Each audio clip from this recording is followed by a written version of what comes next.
Chapter 3 talks about demand and supply and how it affects the market. Now we'll start off with demand. Demand is the goods and services that people are willing to purchase from firms. Now we can see on this model right here that we have the demand curve and it's graphed over price and quantity. Now chapter 3 also talks about a term ceteris paribus, which means as long as everything else remains the same. And the law of demand states that as long as everything else remains the same, if the price goes down, quantity demand will go up, and if the price goes up, quantity demand will go down. So the law of demand is just affected by the price and nothing else. Now, if ceteris paribus is not true anymore, the graph will now shift left or right depending on what's causing it to shift. Now, the graph will demand will shift to the right if there is an increase in population, if more people are buying that good, if there's an increase in income. Now you have more money, so you're spending more on it. So now the graph will shift to the right. To the left, it will be if there's less people, for example, if some people leave the state, then now they're buying less of that certain good, at least in that state. If like future expectations, let's say the price of that good is gonna decrease in the future. Well, for as of right now, you're buying less of it, and so is other people. They're waiting for that price drop. So for now, the curve will shift to the left. And now we look at supply. Supply is the goods and services firms are willing to provide for us. And then we have it here on the model as well. It's supply curve over the price and the quantity. And now again, ceteris paribus, as long as everything else remains the same, the law of supply will only be influenced by price. So if the price goes up, quantity supply will go up. If the price goes down, quantity supply will go down. And now we have here some factors that will cause this curve to shift left or right. Once ceteris paribus is no longer true, once there's other things involved in it, like the cost of production.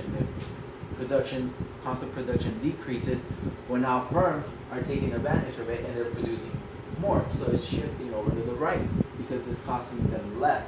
If there's technology improvements, they upgrade their machinery. Well, now the graph will also shift to the right, and they're going to be producing more, and probably at a faster rate as well. So now we look at things that shifted to the left.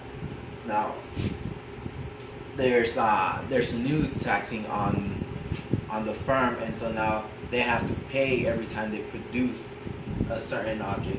So now they're going to want to produce less of it because now they have to pay more to get it out to the market.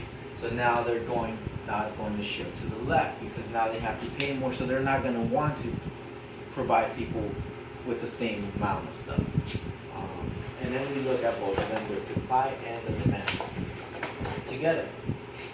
And now we have it here, we have the supply, we have the demand, the price, the quantity.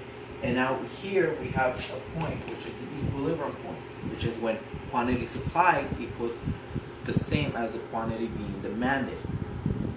At that point, and as long as ceteris paribus holds true, the equilibrium point will not change, as well as the equilibrium price and the equilibrium quantity.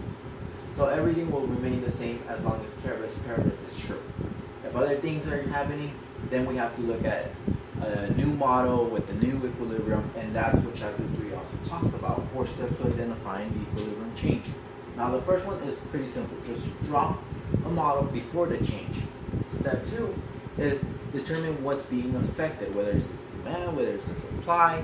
And then step 3, once you analyze and you determine which one is being affected, you now look at whether it's going to shift to the right or shift to the left, depending on what's going on.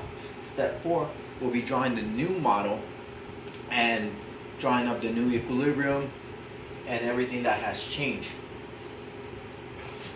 And then chapter 3 also talks about price floor and price ceiling. In the price floor, there's a limit on how low a firm can sell their product for. So the government will put a limit and they tell them that they can't sell it for less than that. And now the equilibrium point used to be here. But now they can't sell it for less than that, which means that the quantity demanded, according to the law of demand, states that if the price goes up, the quantity demanded will go down. So now less people are buying that product, but the law of supply states that quantity, as the price goes up, quantity supply will go up. So now firms are producing more of it because the price went up, while households are buying less because the price went up. So now we have a surplus right here because now people are only buying this amount while firms are supplying this. So we have this left over. And now for price ceilings is when there's a limit on how high a firm can sell their product for. So now we have the equilibrium point, but now we have a price ceiling here. So now they can't sell it for more than this price. So now the price went down. So according to the law of demand, if the price goes down, the quantity demanded goes up.